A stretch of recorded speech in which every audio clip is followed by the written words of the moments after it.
four in the corners are not in the right place. They're not the right period. They were put in 1958. They're 1950s fake gasoliers. The real one in the middle was, when it was manufactured in Philadelphia, it was the largest gasolier ever produced by this country. And the Philadelphia papers said it was the most beautiful gas light ever produced by this country.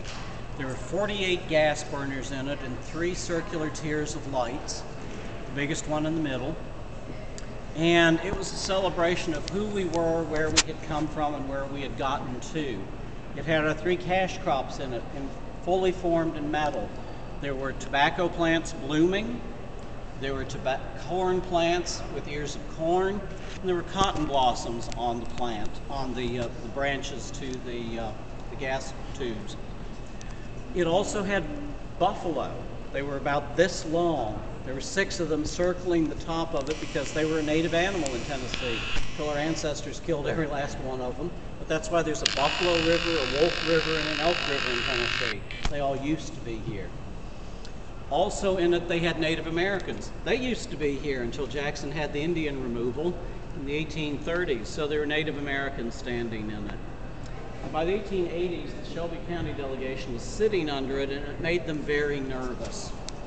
And unfortunately, the rest of the members agreed to make them happy by taking it down and destroying it. It took them 2 weeks to get it loose. It was so firmly hung in the ceiling. And it was sort of like that scene in Never on a Sunday. They literally hacked it to bits and carted off pieces of it as personal souvenirs. So over the years, from descendants of members, we've been given buffaloes and Indians, a corn plant, some tobacco blossoms, but it's gone. But I found photographs of it in that same set of years photographs, and it could be replicated. So hopefully someday we'll sell these 4, generate some money, and redo the missing one.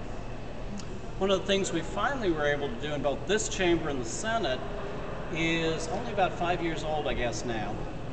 We could finally restore these 2 rooms, because until they stopped tobacco use in here, why waste the taxpayers' money?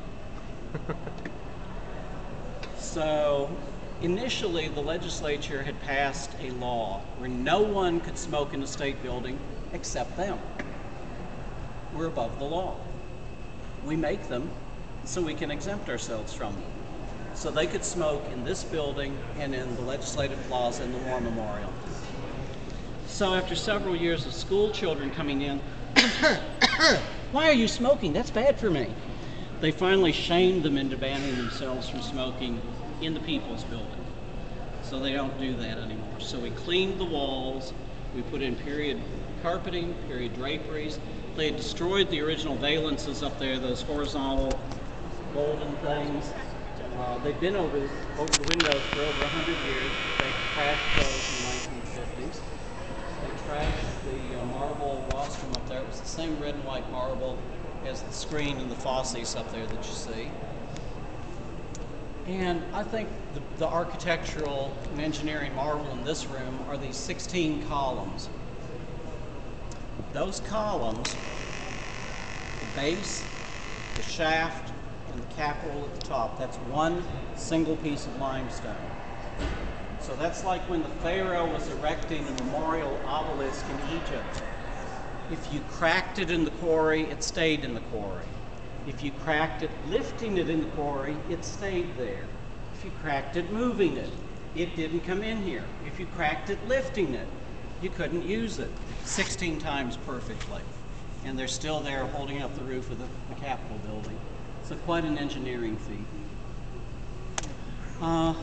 Let's see if we can see the Senate chamber. It's down the hall to the right.